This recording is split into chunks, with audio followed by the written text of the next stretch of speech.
Okay, I can see that people are starting to trickle in now. Thank you all so much for coming to our webinar today. I'm Tani Burgess, the Carbon Farming Outreach Program Coordinator. This is our final webinar of the Carbon Farming Outreach Program. So today we're going to be reflecting a little bit on our learnings, but also looking forward to the future of sustainable farming. So today you'll be hearing from those that have delivered the first CFROP program across Victoria and those that are going to continue delivering through the Carbon Farming Outreach Program 2 with the Net Zero Ag CRC. So again, we've got a lot to get through today and are really looking forward to your questions and areas of interest. First, I'd like to respectfully acknowledge the traditional owners of the lands on which the work of Landcare Victoria occurs. We are inspired by the legacy of Aboriginal and Torres Strait Islander people as this land's first custodians, and today I'm coming to you from Naarm on Wurundjeri country. I pay my respects to elders past and present. As a few housekeeping points, you can ask your questions for our presenters at any time through the Q&A function. Today's session is a little bit different from others, as instead of a larger Q&A at the end, we'll try and answer questions throughout. So again, I really want to encourage you to get those questions in, and again, comment and upvote for those that you'd like to see answered. Starting today, I want to talk a little bit about the Victorian delivery of the Carbon Farming Outreach Program, which has been funded by the Australian Government. Then, as I said, some of our other speakers will be looking forward to the future and what they want to see in the sustainable farming movement. Working together with AgVic and the 10 catchment management authorities, we've been delivering the Carbon Farming Outreach Program across the state, and that's been running events to assist Victorian farmers to understand their emissions and look a little bit more towards their farming futures sustainably.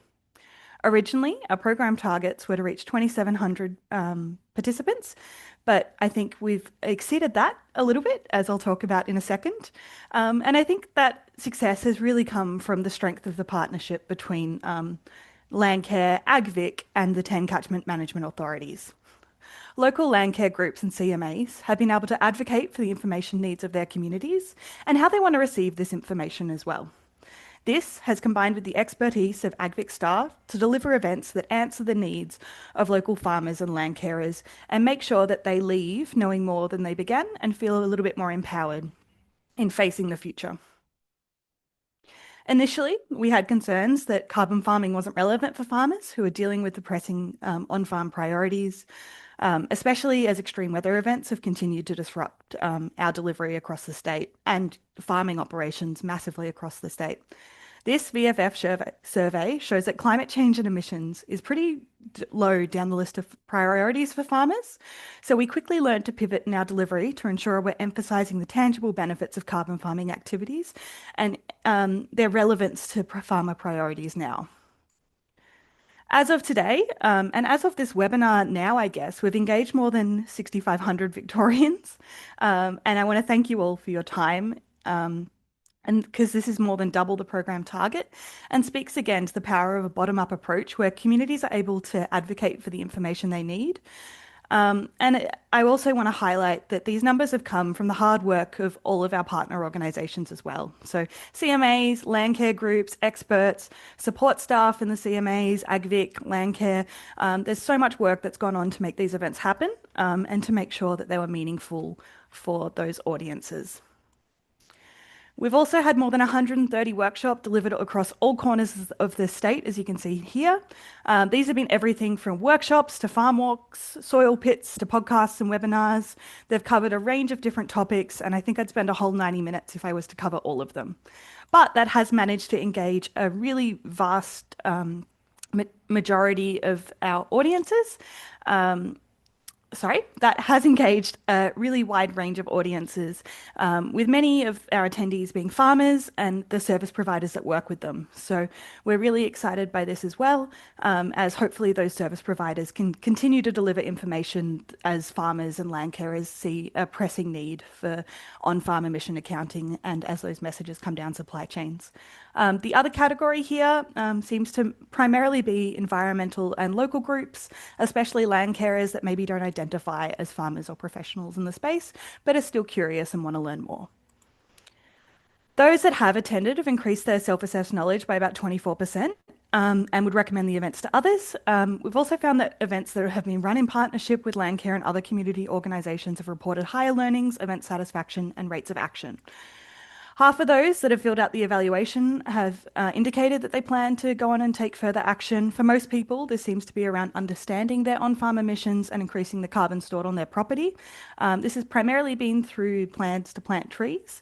Many have also listed planting trees for biodiversity or other on-farm functions, but a tree doesn't really care why it's planted. It's still going to sequester that carbon from the atmosphere. Very few have had plans to start a carbon farming project or an ACUs, but that's primarily because we've found farmers want the freedom to choose when the market matures, and an overwhelming number plan to inset their own emissions. In reviewing feedback from delivery partners and attendees, there's a few factors that can be attributed to driving this on-farm action. These can be summarised as making sure information is relevant, delivered by those farmers trust, and highlight the experience of those in their communities that are already trialling some of these carbon farming methods. Throughout our delivery, we've seen a number of misinformation and barriers to understanding from audiences. Again, it's quite a contentious space to be talking about carbon farming. But for those that are working with farmers to talk about carbon, and again, I don't want to open up a whole can of worms. I think we'll have plenty of time to talk about this today.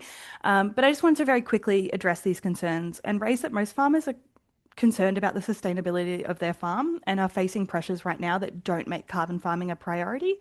But they're also disempowered by lack of information that's understandable and relevant to them and uncertainty in government policy. So it's really important that we continue to ensure that information is designed with those that are using it in mind and it is going to be relevant to farmers when they do need that information as well. Now, I think that's also enough from me. But just to say that as our carbon farming outreach program delivery is ending, that doesn't mean we don't have other resources available to support further learning. So again, please make sure you check out the Landcare Victoria webpage. We have a whole range of resources designed to help you understand carbon farming, with more being added every single day. So thank you all so much. I think that's enough of reflecting on the past. So now let's turn to the future. And I think Dr. Brendan Cullen may be the best person to go for that one. So Dr. Brendan Cullen is Associate Professor in Sustainable Agriculture with the School of Agriculture, Food and Ecosystem Science at the University of Melbourne. His recent research has focused on assessing the impacts of climate variability and change on the grazing industry of Australia, then identifying and evaluating adaptation options. He is also involved in research to evaluate methods to mitigate greenhouse gas emissions at a farm scale and involved in the work of the Net Zero CRC. Brendan, thank you so much for joining us today. I'll pass over to you. Yeah, thanks, Tani, and thanks for the invitation to speak tonight. I'll just share some slides.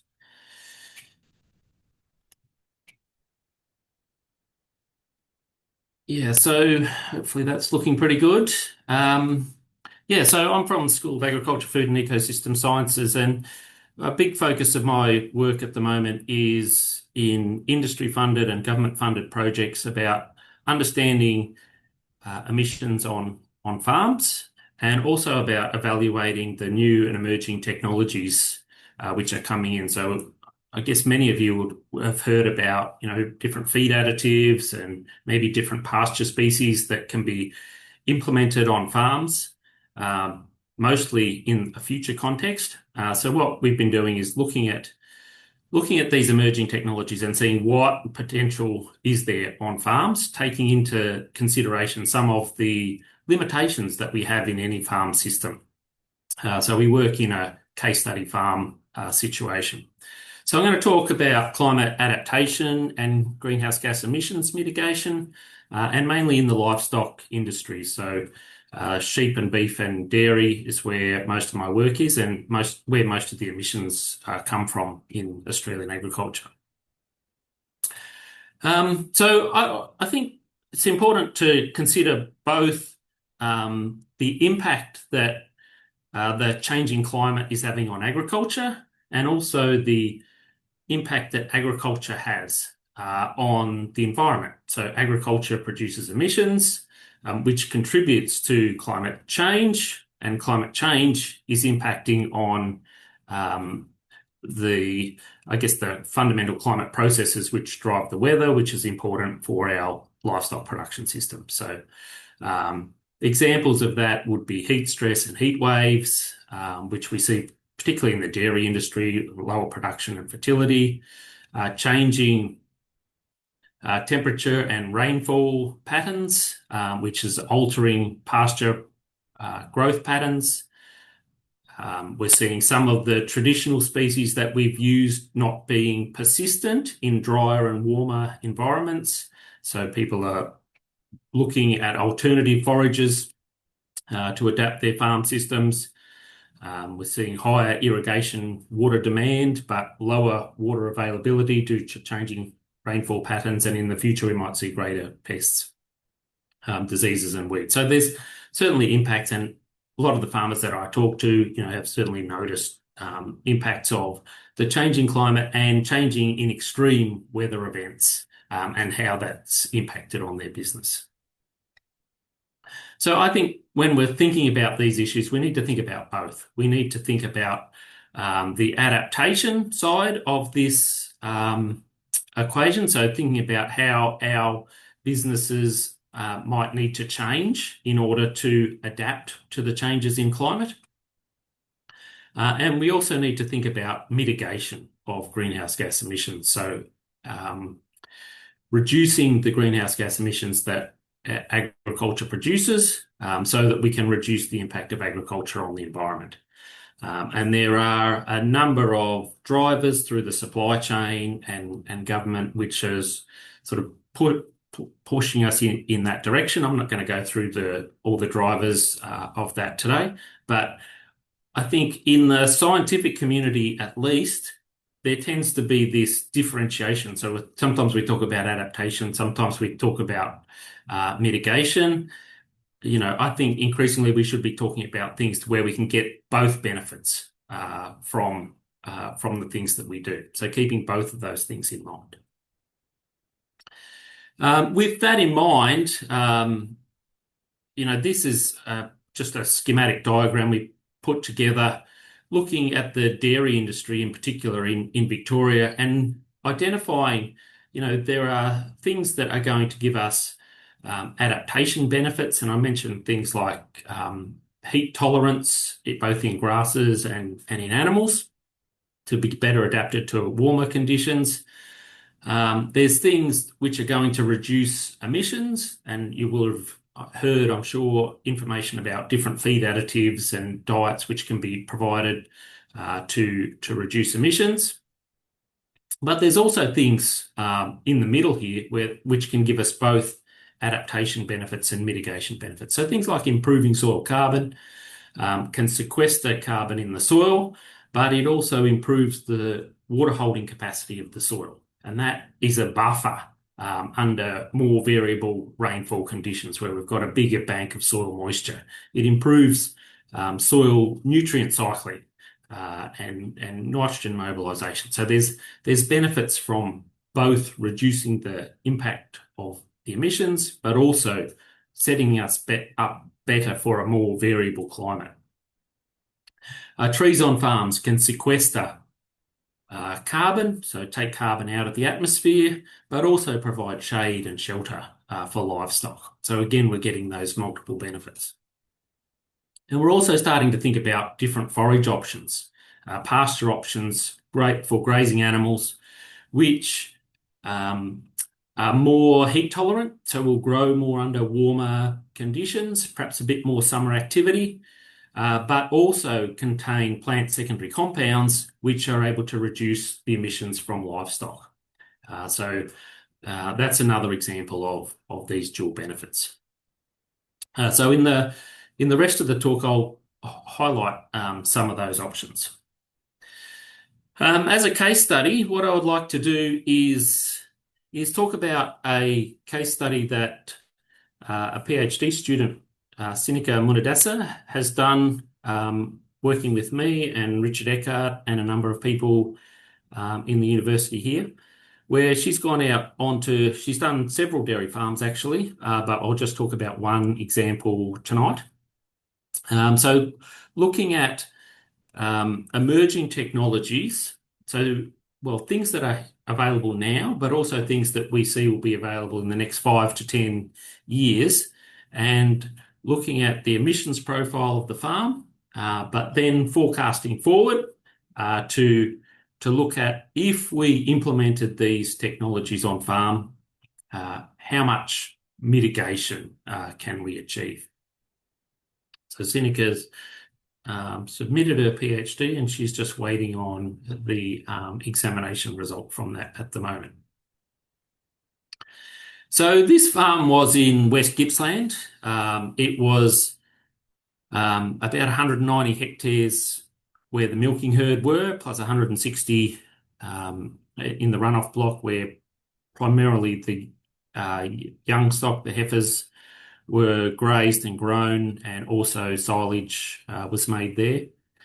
Quite a big farm, milking about 720 cows, with about 1.8 tonnes of grain feeding. So that's purchased grain being fed in the dairy. So we went out on farm and we collected all this information from the farmer. So the amount of nitrogen fertilizer, it is basically a perennial ryegrass, for the most part, perennial ryegrass farm with a fair amount of nitrogen input. So up towards 350 kilograms of N per hectare per year being applied. The replacement rate here is important. So this is how many heifers are being raised. So he's replacing about 700, well, a quarter of that 720. So raising 150 or so heifers each year. All of this information was put into a greenhouse accounting framework tool. So similar to the tools that have been demonstrated on previous webinars in this series. So I won't go back through the details of those tools, but I'll present some results. So we also need to include electricity and energy consumption, so both electricity and fuel consumption. And as I said, all this was collected from real farm data, so working on real farms. We put all this into the greenhouse accounting tools, and this is a summary. So of the scope 1 emissions, I think you might have heard of scope 1, 2, and 3 emissions. If you're confused about that, ask me a question about it. So the scope 1 emissions are on farm, which makes up the vast majority of the emissions here, so about 3,800 tonnes. So the units here are the tonnes of carbon dioxide equivalents. So this is converting all the methane and the nitrous oxide and the carbon dioxide emissions into a common currency of carbon dioxide equivalents, which takes into account their global warming potential of the different gases. So the scope 1 emissions are from the activities on the farm. Of that 3,800, the majority of that is due to enteric methane production. So this is the byproduct of the fermentation in the rumen of the animal. So on most dairy farms, probably around 55 or 60% of the emissions comes from enteric fermentation, and that's the same result that we saw here. Fertilizer use on farm associated with nitrous oxide emissions was another component of 93 tonnes, and manure management. So this is the methane which is reduced from the effluent ponds on the farm, was also quite a big chunk of that 533 tonnes of emissions. So I think before we think about how we're going to reduce emissions on the farm, we need to understand where those emissions are coming from, and then we targeted the technologies towards reducing those emissions. The scope 2 emissions are the electricity use. So generally it's important to account for, but it's a relatively small component of the total emissions on most livestock farms. And the scope 3 emissions here, so this is emissions associated with inputs into the farm, so where they're produced up upstream of the farm, if you like, and then those things are brought onto the farm. So 645 tonnes, but the majority of that is purchased feed and purchased fertiliser. So we're accounting for the emissions in the grain, primarily grain, which is being fed to the cows, and also the fertiliser coming in. We have some tree plantings as shelter belts on the farms, and we accounted for the carbon sequestration in them. So the amount of carbon that those trees were predicted to be taking out of the atmosphere, which was 160 odd tonnes. And our net farm emissions, if we add up the scope 1, 2, and 3 and take off the sequestration, was 4,464 tonnes. So that's what we call our net farm emissions. The other important number that we like to talk about is the emissions intensity of milk production. So how much milk was produced for each level of emission. So per tonne of milk solid production, so this is primarily the fat and protein content, about 13.5 tonnes of carbon dioxide equivalents being produced, or about just under one, well, the 0.95 here is just under 1 kilo per litre of milk produced. So that fat and protein corrected milk is just to standardise the milk fat and milk protein content. So these numbers are pretty around the mid-range of what we would expect for milk production on a pasture-based farm in southern Australia. So this is kind of understanding our baseline and understanding what our emissions are. The next part of the project was about what can we do to reduce emissions. So we looked at a few different things. So we looked at technologies which are available now, so things we could do now. And we also looked on the bottom row here about technologies which will be available within the next 5 years or so. A number of our technologies targeted methane, so enteric methane as the major source of emissions on the farm. So in the top left-hand corner here is feeding additives to livestock. So 3-knot or Bovier as the commercial name. So this is a relatively newly commercialised feed additive for livestock. Now, there's a lot of scientific evidence now that it can reduce methane emissions from livestock. So we modelled that, and it's available now.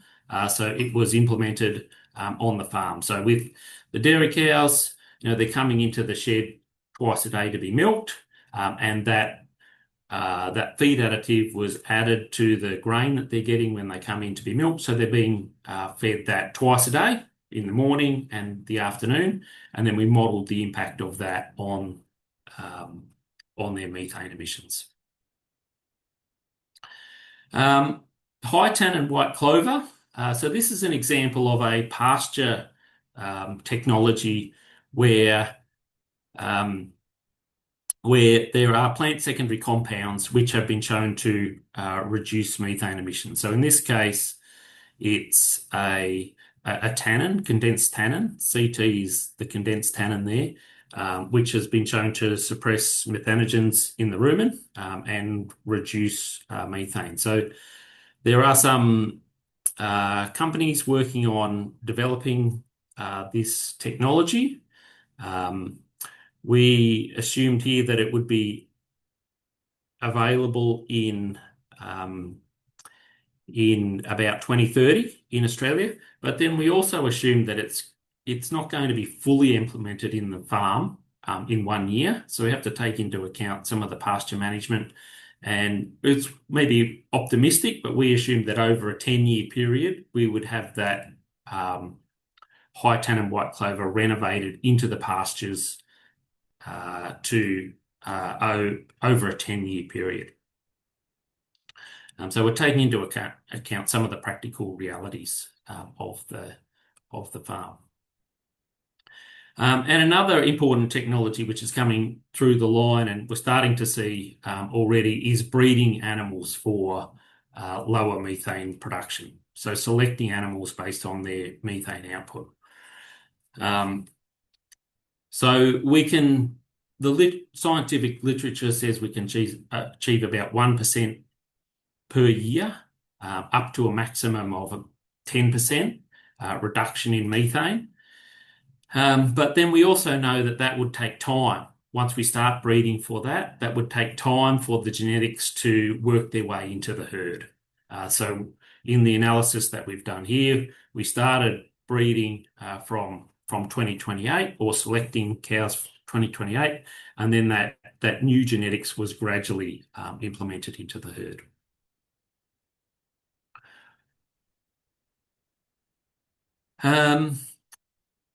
The photo in the bottom here is ecopond. So this is methane, but this is methane from the effluent ponds.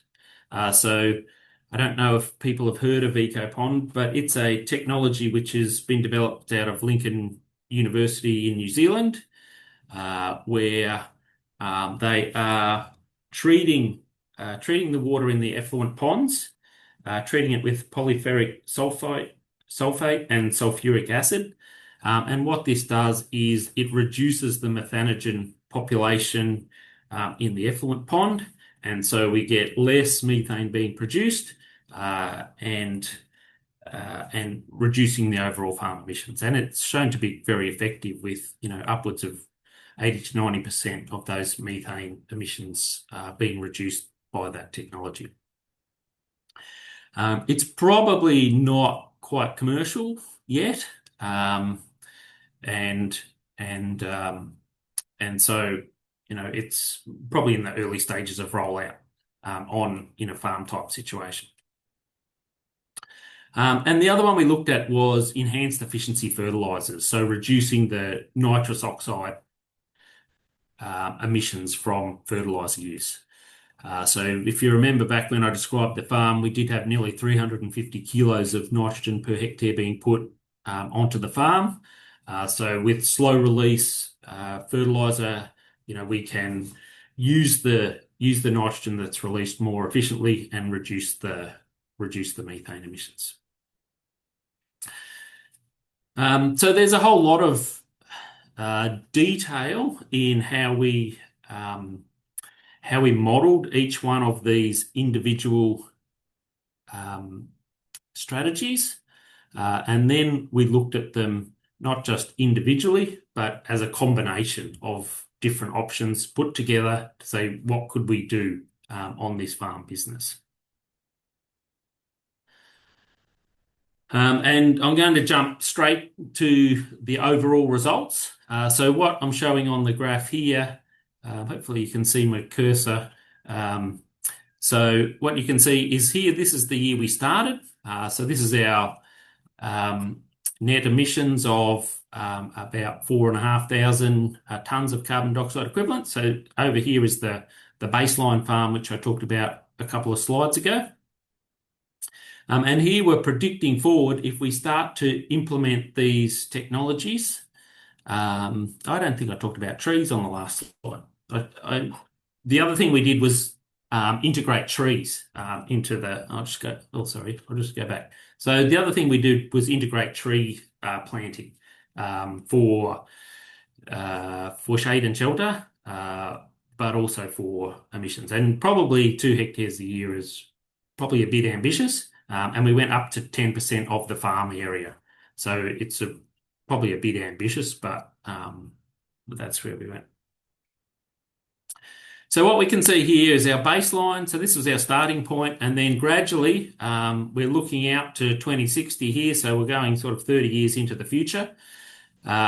We assumed that the production of the cows and the number of cows is actually stable. So that probably would also change over this period of time. But for this analysis, we looked at the same numbers of cows, the same production per cow, and the same inputs, and just modelled the rollout of these different technologies.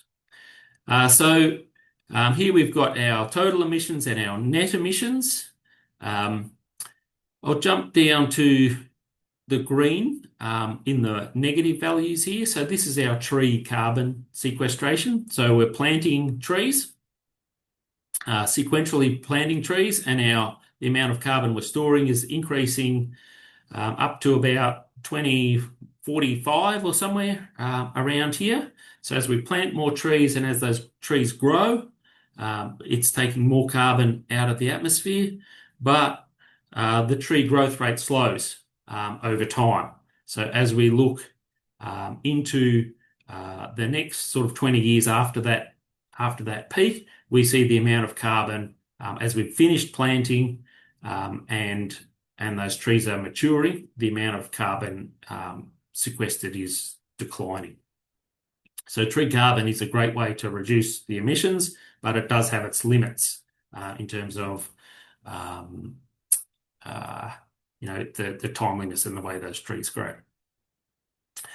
So that's part one about the tree carbon sequestration. The light blue bars here, which you can see slowly reducing. This is reflecting the reduction in emissions from all those other technologies that we implemented on the farm. So the feed additives, the white clover high tannin pastures, the EcoPond technology, and the enhanced efficiency fertilizers and the breeding. So some of those things come in and make an immediate impact. So you can see that here when the EcoPond technology was implemented on the farm, it reduced that 500 tonnes of methane emissions from the effluent. So that was sort of a step change, but mostly we see this gradual reduction. So as we're slowly changing the genetics of the herd and getting that low methane genetics into the animals, as we're slowly introducing the methane reducing pasture systems, this is where that slow reduction in total emissions is coming from. So by the time we get to this end of the period, total emissions was about 25% lower, and tree carbon sequestered up to 2,000 tonnes per year at the peak. But there's a time element to that which has to be accounted for. So our dark blue lines then are the net emissions. So that's taking into account the total and also the amount of carbon that's being sequestered, exactly how I did it in the baseline. So we can see our net emissions reached a minimum here at about 1,300. Here about 2045, following, I guess, the pattern of the tree carbon sequestration, because that's a big function here, and then it started to increase again. And the purple line is the emissions intensity of milk production. So how much emissions are associated with each, and so that's shown on the second y-axis on the right-hand side. So from our 13 that we started with, we came down to about 2 here at the minimum, and then it's gone back up again. I guess something worthwhile pointing out here is that in none of these years did we get our net emissions down to 0, even with all these technologies being implemented. We got in the middle here close to a 70% reduction in net emissions, but we didn't get to zero in any one of those years. Where did the emissions reductions come from? So just talking about the technologies, a lot of it came from our pasture-based, so our high tannin white clover. So this is reducing methane. Feeding the 3-NOP is also reducing methane, but I guess the limitation of the feed additives is they're only provided twice a day, and they have a relatively short lifespan in the rumen of the animal, so they degrade very quickly. So we only showed about a 10% reduction in methane of using that 3-NOP, whereas if you fed it more regularly, you could get higher benefits. A pasture-based technology like a high tannin white clover, where cows are out grazing most of the day, they're always getting a dose of the anti-methogenic compound. So that's where I think, focusing more of our future research around pasture-based systems or mechanisms to deliver these additives in a pasture-based context is really important. Breeding, started off slow, but by the end of this period, it's contributing a fair chunk to our methane reduction, and it's permanent. So those animals have permanently changed. So I guess as a summary of that case study, the stack mitigation strategies were certainly able to substantially reduce both total emissions, net emissions and emissions intensity. What we also showed is that it will be gradual and it will take time for these things to be implemented on farm. And also just noting the limitations of carbon sequestration. So it can suck carbon out of the atmosphere for growing trees, but we do need to invest long-term in new strategies to maintain those longer-term benefits. So that leads me on to the second part of this talk, where I was going to bring just a brief overview of the Net Zero for Agriculture CRC research programs, which pick up on some of the technologies that I've talked about previously. So Richard Eckert, who's one of the program leaders in the CRC, and Uni of Melbourne is one of the major partners, it's provided these slides. So the CRC is funded by the Australian government, but it has a lot of support also from a whole range of industry bodies.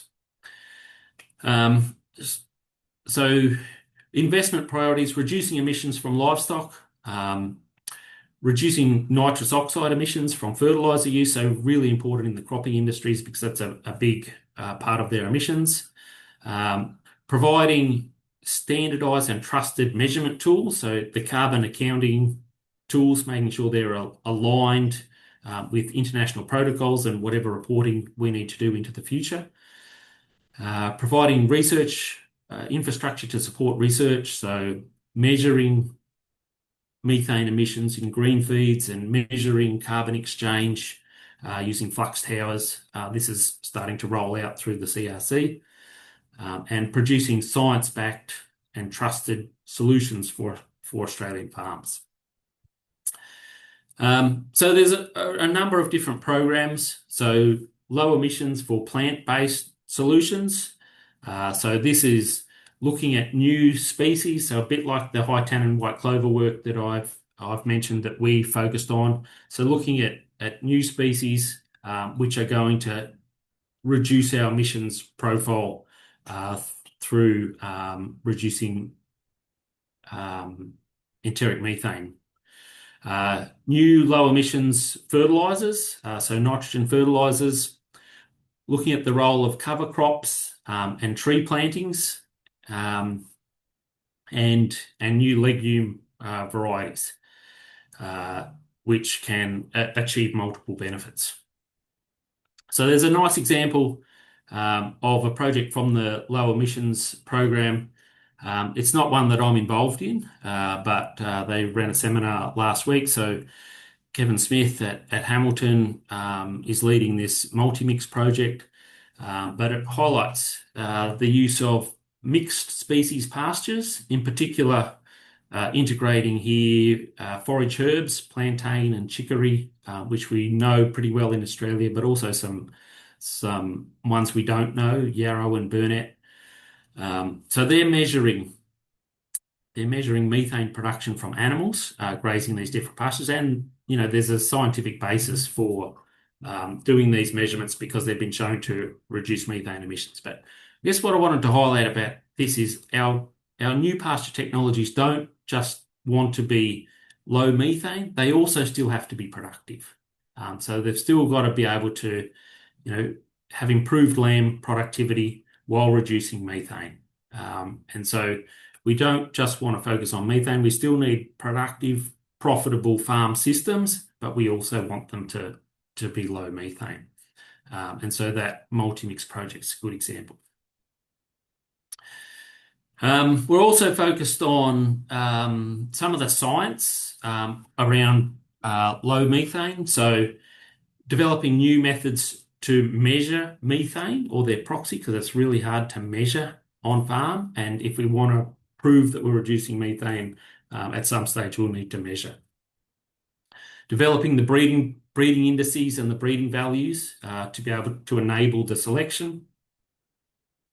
And also looking at novel technologies to deliver methane reducing compounds to animals. So I talked about feeding 3-knot in the morning and the afternoon in a dairy situation, but in this project, people are looking at encapsulation and rumen boluses and things like that in a way that the 3-knot can be delivered slowly and delivered regularly to the animals, because that's where we're going to get more benefit from these technologies.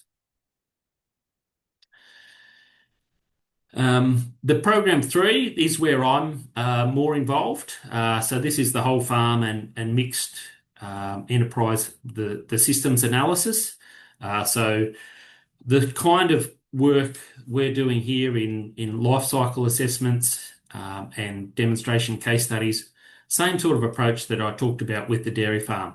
But in this case, we are integrating more of the production and economics into it. So we need more information about what the implications for productivity are and what the economic implications are. So, our businesses need to be productive and profitable as well as low emissions.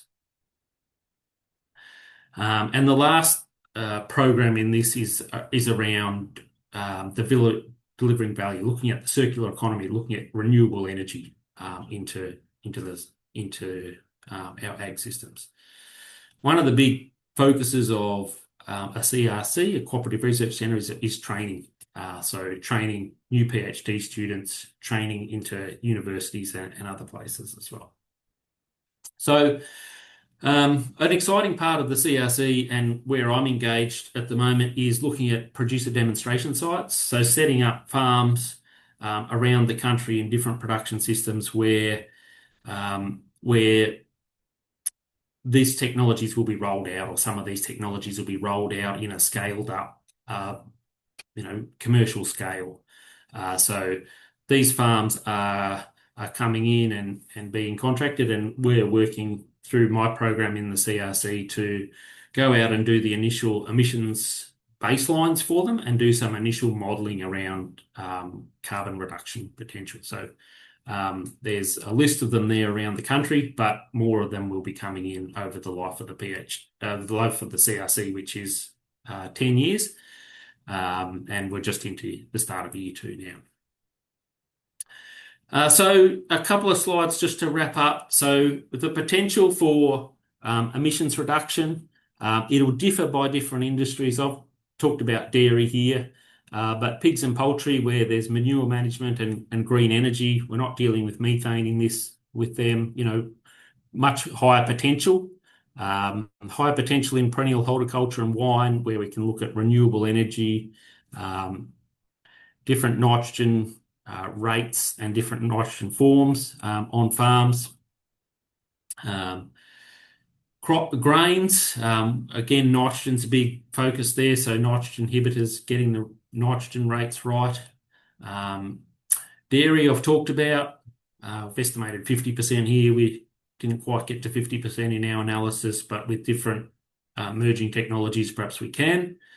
And in more extensive grazing, so when we're not feeding, the opportunities are less, or um, the amount of intervention we can do in the system is less. So there's less options and less potential to reduce those emissions. Few of the options are profitable at this point in time, and that's an area that we need to keep working on. So important steps for the industry. Know your number. Know what your emissions are. Know what your emissions intensity of production is. So that's the starting point. And then we can look at lowering the number. So recognizing that supply chains are starting to set targets. So reducing emissions intensity, for example, by 30% by 2030. It's not a zero target. It's not a net zero target, but it is a target for lowering emissions. The most efficient farms have the lowest number. So if your production system is efficient, if you are growing lambs or growing animals quickly, if you are using best management practices around nitrogen fertilizer, you'll be using it more efficiently, and that will also lower your number. So starting with the best management practices, which are already out there, is a good place to start. And then there's the need for ongoing research, and the net zero CRC is really driving that at the moment. Thank you. Okay, thank Thank you you. so much, Brendan. That's been absolutely amazing. I just want to make the most of milking your knowledge. So I want to very quickly pass to Robin's question here, which is, with the increase in white clover in pastures, was consideration given to animal health impacts like bloat? Yeah, I think it's a we didn't specifically cover it in this in our modelling, but it does highlight all the other factors that we need to consider in introducing new pastures into the system. So the animal health considerations, absolutely. Um, these these new pastures have to be productive. They have to be as productive as what we're replacing it with. They have to be persistent in our environment. So I think um, it's a great point, and there's still a lot of research and development to do before we start to see these things come out on farm, but we need to understand all those implications. I also just want to very quickly go to one more question from Jackie Kelly. Any comment on the difference between uptake of this stuff with corporate farms or family farms? Have you found any difference in appetite for emission reduction? Uh, I think there's been pretty significant buy-in from corporate farms about at least understanding. So, if the corporate farm, you're starting to have to report on your emissions and your environmental uh, credentials. So, um, I think there has been quite a bit of interest in understanding the number and then starting to investigate what the options are. So that's certainly a driver from the corporate agriculture. We see lots of interest in these, more interest than sort of operationally sort of going out and putting feed additives in, but lots of interest in understanding, what technology is out there and what the future might look like. Absolutely. And thank you so much for taking us through what future farming and emission profiles could look like on dairy farms. I know that it has been a pretty rapid session today, but I'm sure you can all join me in thanking Brendan for his expertise as we pass over to Graham Anderson with AgVic. Now, Graham is a science communicator and extension leader within the Victorian agricultural sector. He leads a small team who deliver climate change services supporting farmers and advisors in making sense of emerging issues associated with climate change and how they can adapt our local farming systems. Graham, thank you so much for joining us. You have been both delivering carbon farming outreach programs through Victoria with the rest of our webinar team, as well as joining the Net Zero CRC's delivery as well. So I guess you're both looking forward and backwards. And again, I'm sure we'll be very excited to learn more from your experience. Thanks, Tony. That all showing through All and looks hear great. me? Yep. All good, thank you. Thanks, Brendan. Thanks, everyone. Thanks, all our viewers for joining and all our partners. It's been a great effort to get here and really good, important messages there from Brendan too. Thanks heaps. If I can, I was just going to just bear with me. Get my slides moving. Here we go. Just a quick reminder of why we're bothering with all this fuss about emissions. I think it was 2 months ago, Victoria had a 48.9-degree day, almost 49 degrees. The whole global effort on emissions is really to avert a high emissions future. And I know from a Victorian point of view, when we look at modelling and potential futures, at a high emissions future, in the 2050s, we'd be having 50-degree days down as far south as Melbourne. So that's with a high emissions future. So we've got a lot at stake here in agriculture and farming to avoid the worst of the extremes of the future by undertaking emissions activity now. So that's sort of been a big focus, not just here, but in right around the world. And we're all trying to work out, well, how do we all play our part and do what's required on Victorian soil. The good news is that Victoria's emissions has been dropping quite considerably. So we've been doing our effort. It's been terrific. Just not forwarding on. I'm having trouble here, Tony. It's not forwarding on. No worries, Graham. Would you like me to take over sharing slides? I think so. Yeah, I think that might. Absolutely. That's why we have a backup, isn't it? Yeah, it is. Yeah. Bit Is of a that coming backup. through okay for everyone? Yeah, that's good. Thank you. Perfect. So since 2005, Victoria's emissions have dropped by 31%. So that's great effort. Well done. We've all been part of that. And the next slide, Tony, just shows what's really at the heart of the global effort to reduce emissions. This is Victoria showing growth of the economy and also population growth. But you're seeing what's happening right across every sector is how do we reduce emissions and decouple emissions from growth of a healthy, vibrant society and population. So every sector is trying to do that, and it's no different for agriculture as well, how we tease apart, find lower emissions ways of doing things. And this is just a bit of an image from just showing sort of current emissions profiles across different sectors and the sort of changes we might be expecting over the coming decade or two. And a lot of heavy lifting at the minute happening in the energy sector, but also agriculture's got to do our bit. And it's really that whole journey to a low emissions future is about just adopting what's ready to adopt and apply at any time. So there's a lot of future innovations still not ready, but we've also got lots that we can do now. And it's happening at every level, internationally, nationally, at state, at business level, and individual levels. Thanks, Tony. This is a simple little approach about where do you start, pretty complex, but Brennan made a really good point, just focusing on that emissions intensity, which is really about the emissions associated with growing a kilo of food or fibre.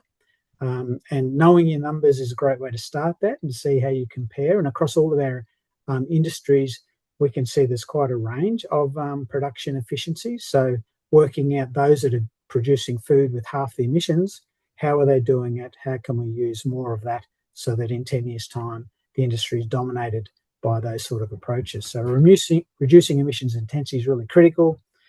Great place to start.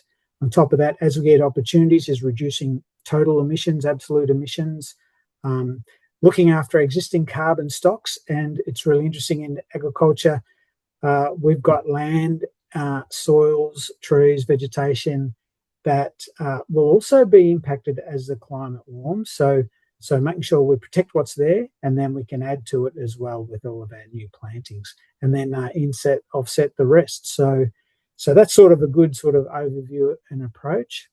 And Tani, the next slide sort of is a quick overview of some of the sort of key learnings and actions that we've had with the on-farm emissions action plan pilot across Victoria, and we're working with all of those farmers who are saying what are actions we can do now.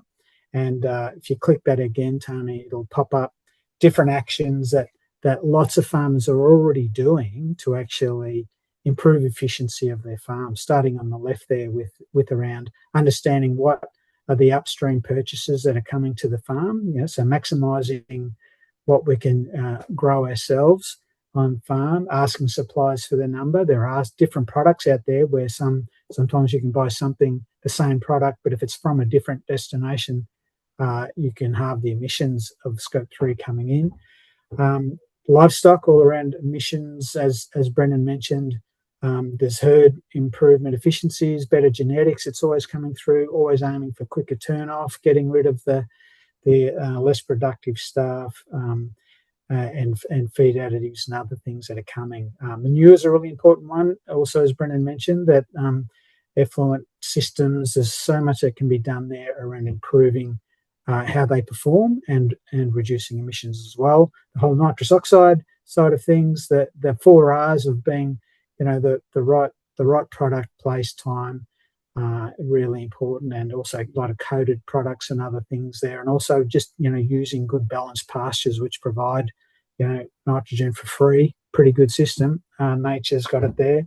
And then all of the carbon dioxide related things about just basically, as we get the opportunity of reducing fossil fuel use, looking at how we can be more using cheaper renewables to do more of the lifting on farms for some of our key jobs.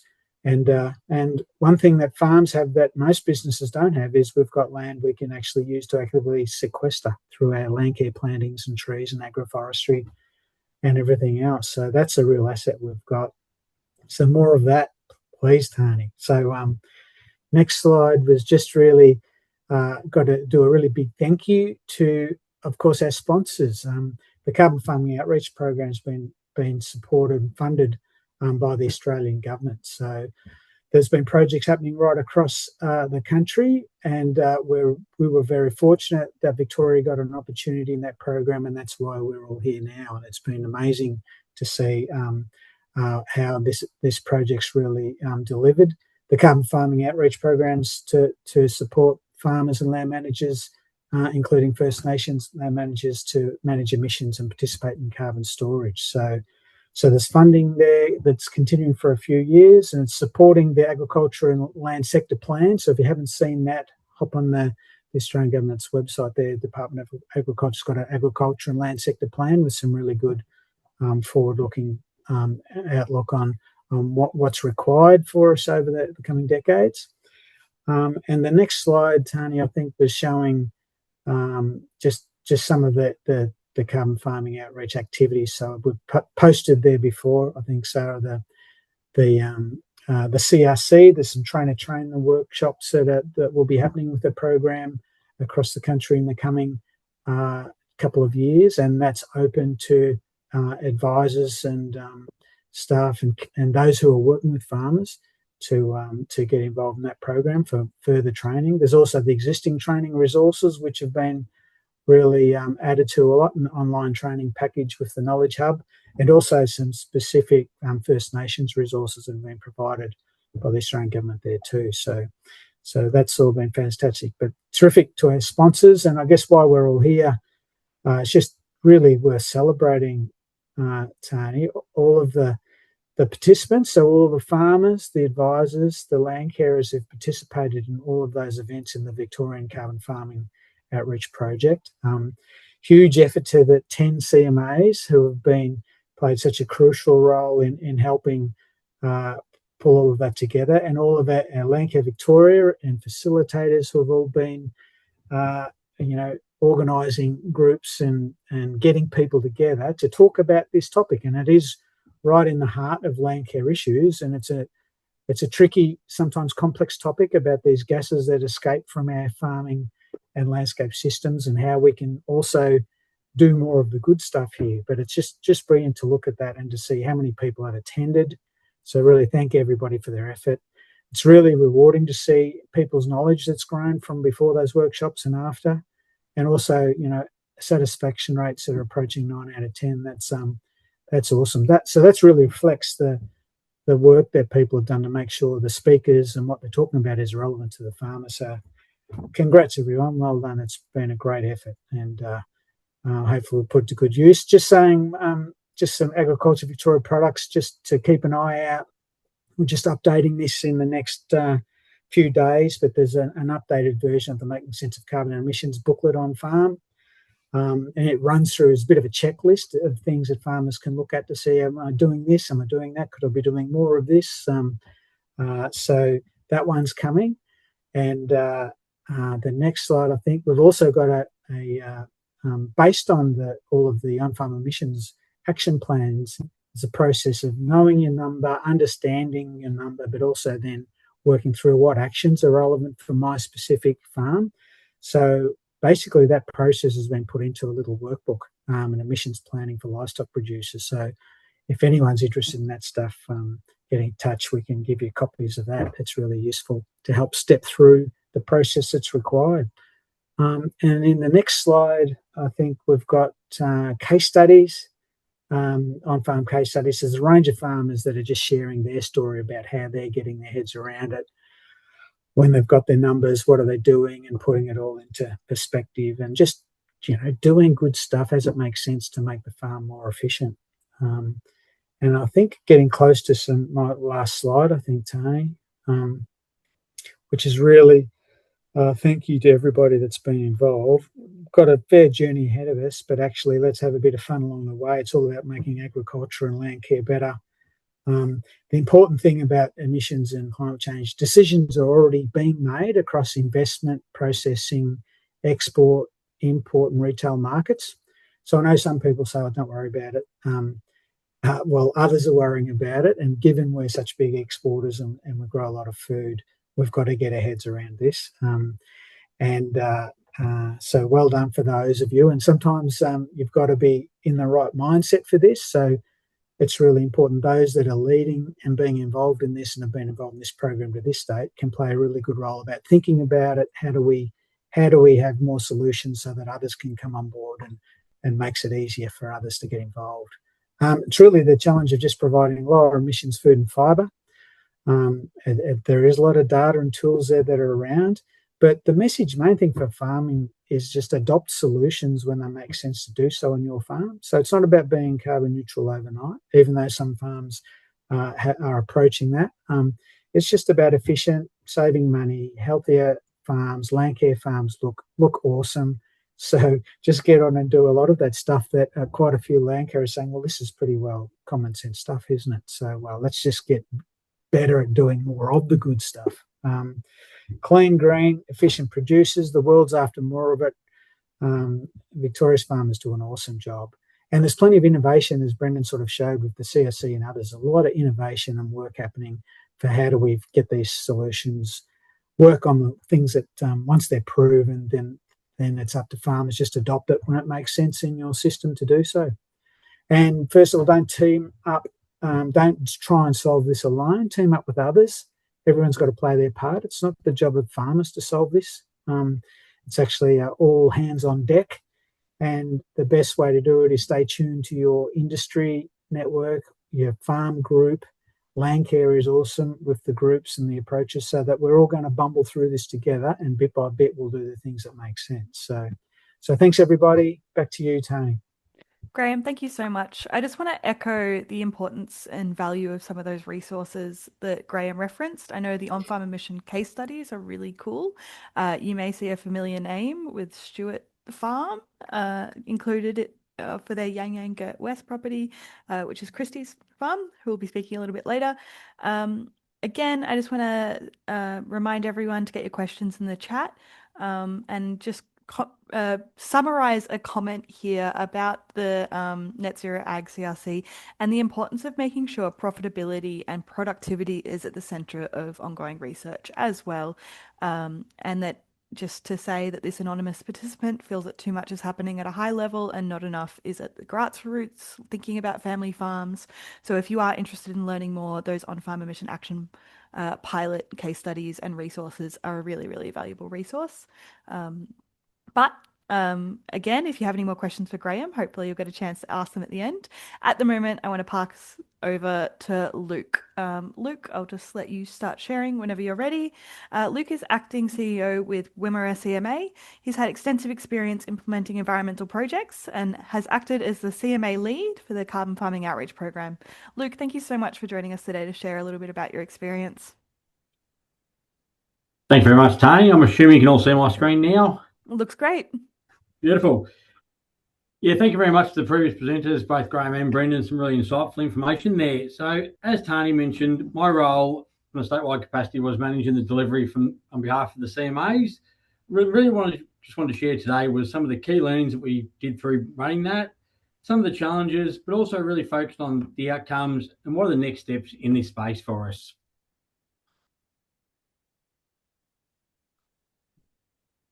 One of the strengths, and Tony mentioned this earlier as part of our introduction, was really around having that partnership approach. And that gave us a strength for the program that we could actually deliver it in a regional specific way and be able to adapt to the needs of the communities.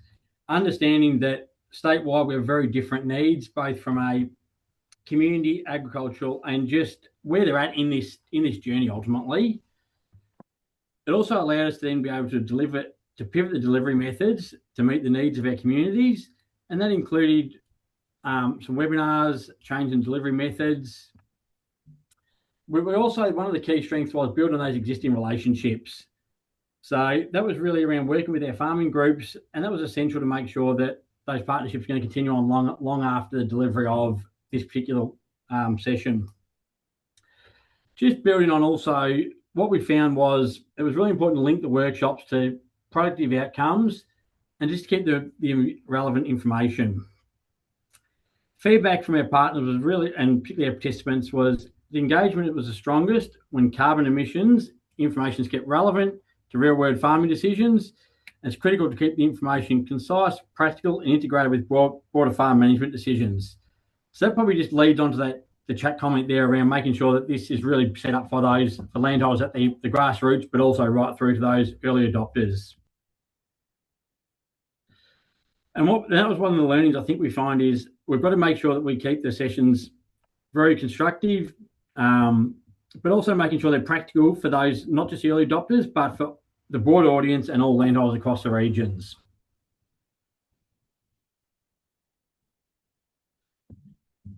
Some of the challenges we experienced through it was, and Kat will actually talk about this a bit more in her presentation, but it was really just around that branding and promotion of events as well.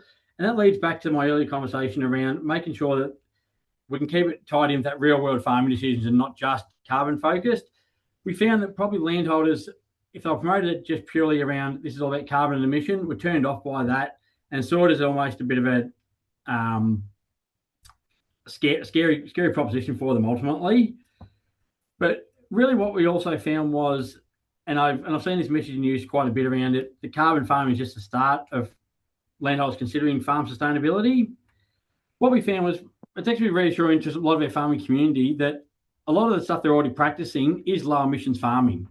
We're not expecting a lot of change from that, but it's all about, as mentioned by Brendan and Graham in their presentations, it's about knowing where they currently sit and understanding those numbers. If they continue to be focused on that best practice methods, focused on efficiency and productivity, they're already a long way along the journey of low emissions farming. Unfortunately, just due to the seasonal conditions, we did have some challenges around, we experienced drought, fire, flood across the different regions as part of the delivery method. And we also experienced a lot of event overload just with, there's a lot of drought workshops being held at the time. We're trying to add our workshops on top of that. But that's where we had that focus around having the online webinars and also having the access to the sessions afterwards. So landholders could really access it in their own time was critical for the success and allowed a number of landholders to then access the information and come back with further information from us. What we see is probably the key outcome here from this program and moving forward is, yes, the increased farm knowledge for those landholders has been integral and certainly positive, but it's also the regional knowledge and capacity for facilitators, workshop participants, and the whole ag sector, just having this increase in regional capacity. We've really set this up as not about being that this is everything landholders need to know, but it was positioning these landholders to be ready to make those next decisions and realise the opportunities when they come. And it's built those strong working relationships now with both stakeholders and the industry, so we can help move these forwards. What we think, and this is what we probably see as part of the next steps, is going to be critical, is maintaining that regional capacity, so that when the opportunities are ready and those farmers are ready to respond, we need to be able to make sure we're ready there to engage and take advantage of those opportunities for them. And that'll include understanding what the drivers for those landholders are on taking the next steps. It's really clear to understand, and I think one of the challenges that we are finding, and we think this will in time increase, is having that clear line of sight for particularly our landholders around the market drivers for why this stuff needs to be done. So we need to be a clear line of sight from the industry ultimately to those landholders, so they can understand what's driving some of this. But we think there's some really great opportunity here in the CMA and working partners with obviously Landcare and AgVictoria to really move this forward, and as I said, maintain that regional capacity, so we are ready for when those landholders want to take the next step in their carbon journey.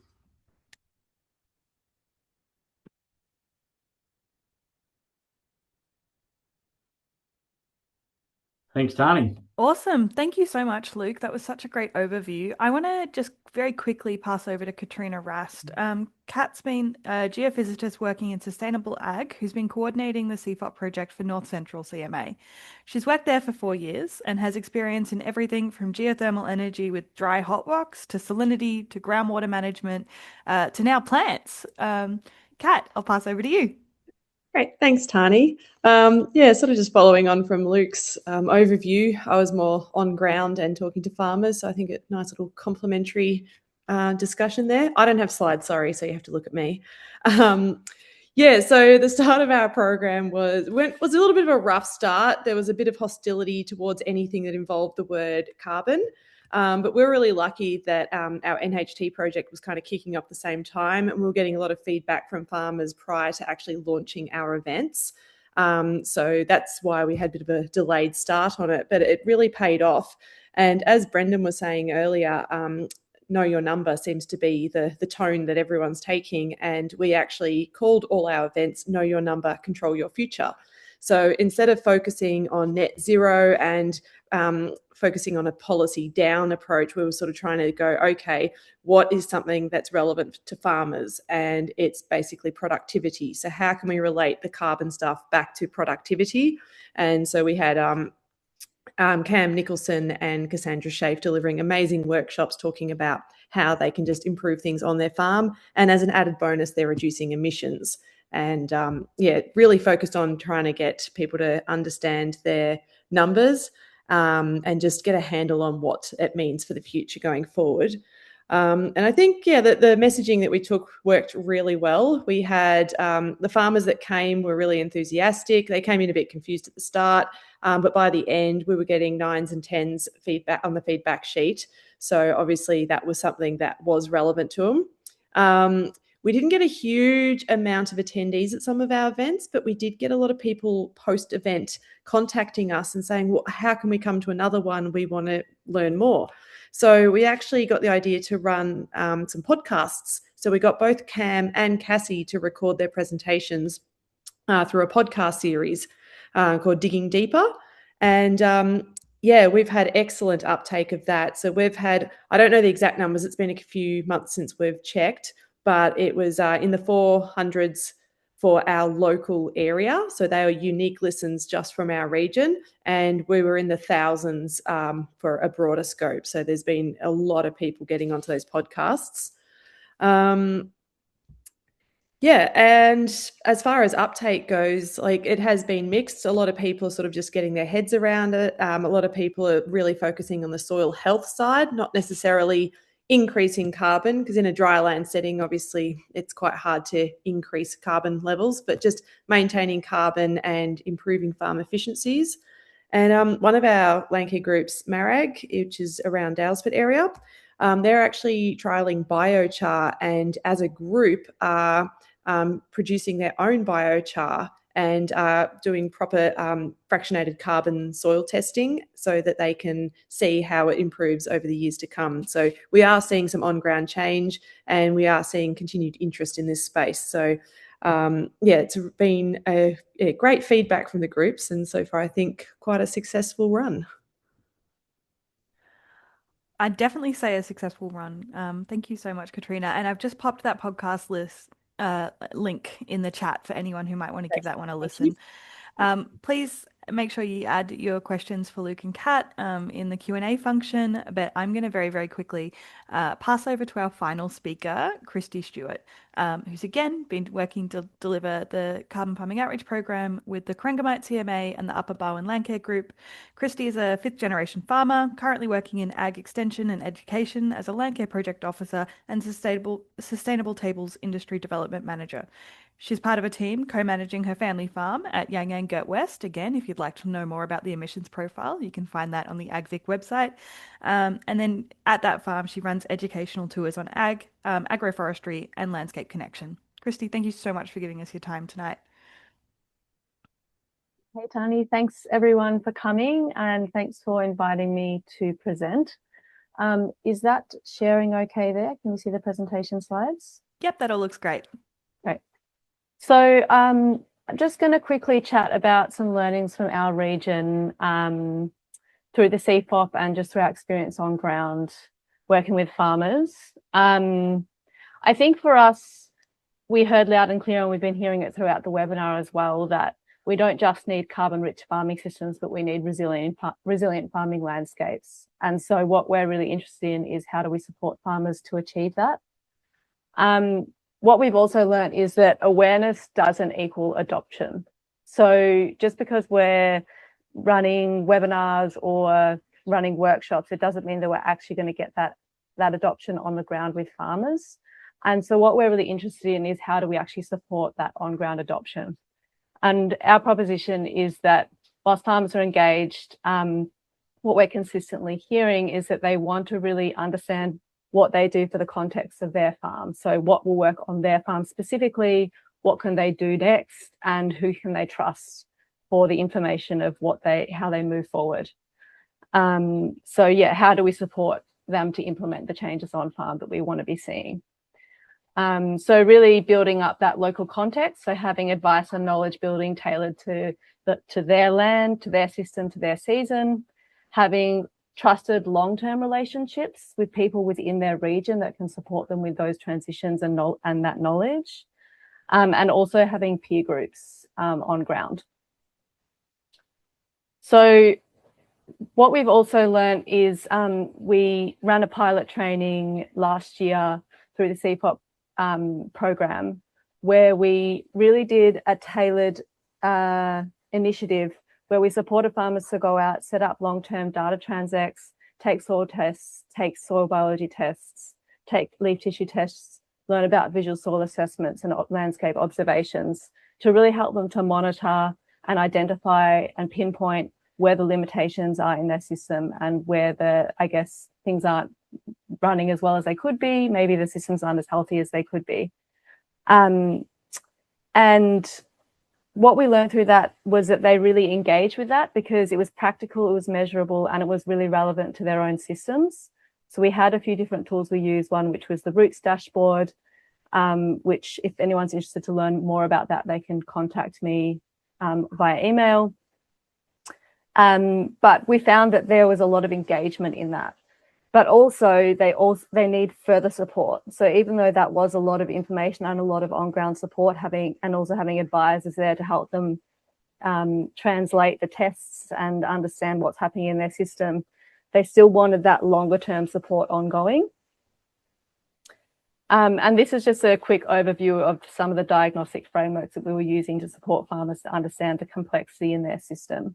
So looking at the natural resources, the organisms, how their operations are running, their management, how they're thinking, what's happening with their soil structure, and then what's happening from a systems level. So how does that all interrelate? Is your system functioning well? And then really looking at how all of those different elements interplay with one another. So building that landscape literacy. So what we really think is that Landcare could really support adoption by having a dedicated sustainable agricultural officer in every network that is on ground, understands the region, and can filter knowledge and coach farmers in their transitions. So rather than having one-off workshops, we have someone that's really dedicated to the region. So local knowledge, having the regenerative or sustainable agricultural expertise to feed into the farmers, but also those long-term relationships.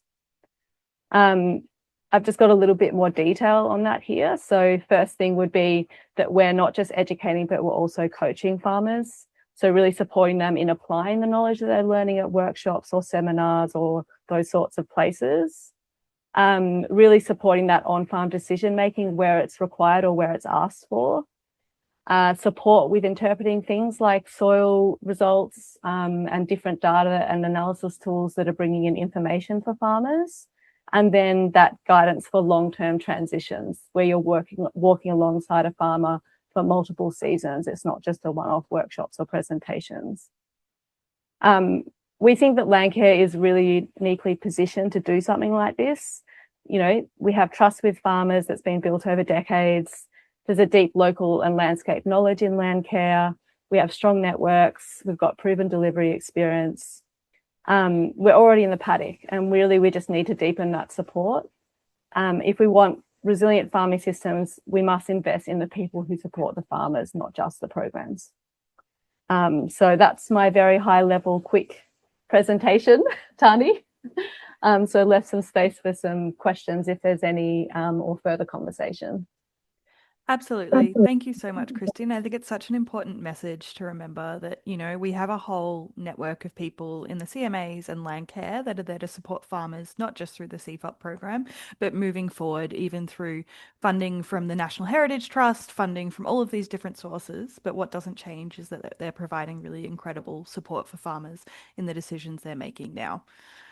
Just a reminder again to please put your questions through the Q&A function. Otherwise, it's going to be all my questions. This is your last chance to ask questions about carbon for the Carbon Farming Outreach Program, unless you're planning on attending events in the next few days. So I'd really encourage you, if you have a chance, to have a look at our website. We still have a few events coming up around the state and a few online ones as well. So if you'd like to continue building your knowledge, please do. I guess just seeing that we have some questions rolling in now. Christy, we've got a question here about the roles for Landcare, especially in the space that Landcare funding isn't stable. Where is this being discussed? Is it political? Yeah, that's a good question. And I wish that we could have an open dialogue, but the webinar structures aren't quite like that with so many people. Yeah, I mean, getting more finance into our sector is always something that we need to be doing because we're doing the work that's really on the ground. So I'm not sure that I have a really good answer for you, Jackie, sorry. But yeah, looking at, yeah, you go, If I Tony. can jump in, Christy, it is an election year in a completely unbiased and Actually, no, I'm incredibly biased. I can't even pretend to keep that one up. But just to say that if you are looking to advocate for your local Landcare group or your facilitator, or you want to draw more attention to the fabulous work your groups are doing in your region with your MPs, Landcare Victoria has some advocacy resources available online. So if you want to highlight that with your local politicians, if you want to highlight that you see value in your landscape work that's going on with Landcare, then make sure that you're able to access some of those and advocate. I guess I think there's been a couple of themes here tonight, which is looking hopefully to the future, I hope, as well as getting excited about emerging technologies and the fact that carbon is just the start of these things. I wanted to maybe go through our panel and ask what gets you excited or hopeful for the future of farming. I think I've been incredibly lucky in being able to travel the state and attend events all around Victoria. And because of that, I've seen a whole range of different work that's been going on in the space, everything from AI monitoring for biodiversity in shelter belts and habitat corridors to the work that Kat mentioned earlier with biochar. There's some really incredible stuff going on, and I find hope in how local communities can come together to organise some really incredible solutions to the problems we're facing now. But I might handball over to Graham and ask what gets you hopeful or excited. Hopeful. Yeah, well, I mean, Landcare's been doing an amazing job, as farmers have. Like, even if we look for most of our farming systems, if you look at the last 30 years, automatically we're hardwired to find more efficient and better ways of doing things. And that's tended to make our food production more emissions efficient. That's without even trying. So that gives me hope that, well, now we can actually focus on it, and with a bit more focus on innovations around that, we can do it. The other thing that sort of make me hopeful is that farmers are just looking for solutions that make their life better and make the whole business of growing food better. And as innovations come along that do that, there's room for solutions here that really going to make certain people who can come up with those products. It's going to really help kick agriculture along. Agriculture's doing an amazing job with the amount of food that people grow, and also doing a great job with stewardship of the landscape and looking at ways of making the landscape better. But I haven't met a single farmer that doesn't want to halve their fuel bill or halve their chemical use or find ways to do things much better. And so any of the sort of innovation supply chain that can come up with those things that work on a farm, that there's going to be real growth in the sector of those solutions that can come up through that way. And so I think that's what is really good. And you see things, I think we can see adoption actually speed up for some of those solutions that come in and hit the spot. So I think there's a really big role there. That's what the key role of having our farm groups and Landcare networks and everything else that are out there trying to prove the practicality of this stuff in a farming system. That's never been more important, I reckon. So that's what I'm hopeful about. Absolutely. Luke, over to you. Thanks, Tony. Yeah, look, very similar to Graham there. I think it's really about looking at what those new technologies that we can bring into place to really support our farmers to continue doing what they're already doing. As you said, we have been doing this for 30 years now, and it's really about telling that story as well for those landholders to understand where there's the new opportunities moving forward.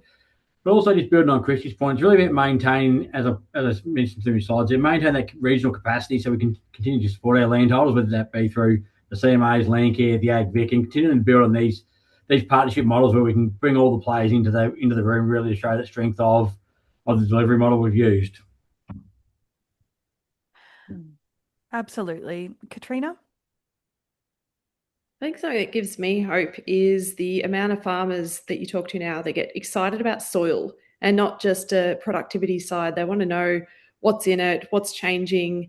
Like we've got farmers just talking about how, like big farms, so a couple of thousand hectares, and on one side they're using conventional practices and the other side they're trying different things, and how excited they get about seeing increased in productivity, reduction of inputs.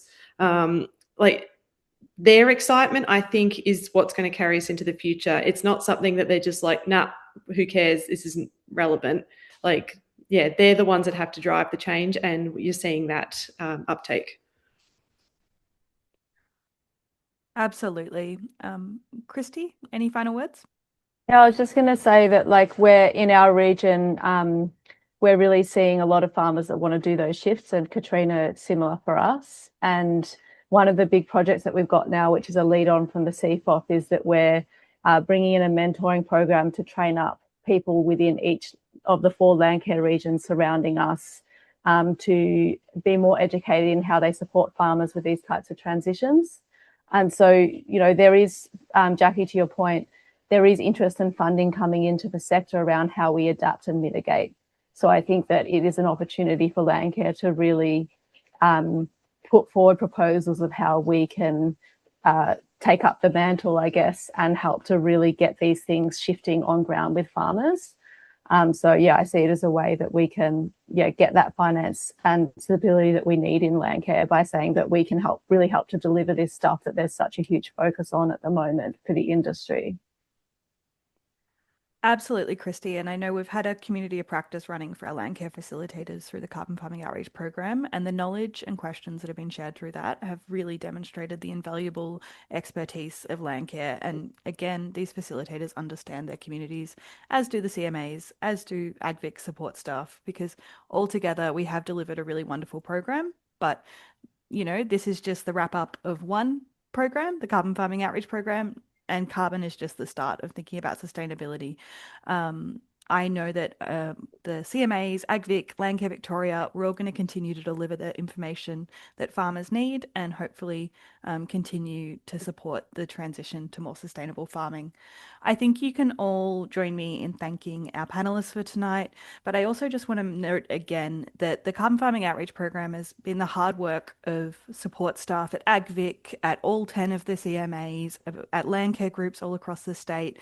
So thank you to everyone that's contributed to the program and its successes, but also thank you so much to everyone that's attended tonight and for the other 6,400 and something farmers and land carers and people that have come along to events. We really appreciate the time you've put in, and we really appreciate the opportunity to be able to deliver information that we hope you found useful. Again, this is the last time I'll harp on about an evaluation survey, but you should see a link pop up at the very end of the webinar. This is really important as we still use this information to hopefully resource areas that you'll find useful into the future. But again, thank you all so much for your time tonight. It's literally raining sideways where I am in Melbourne, so hopefully you've all got some good rain where you are too. Please reach out if there's any feedback or comments you have from tonight's webinar. And again, thank you all so much for joining. Have a wonderful night. Thank you all so much.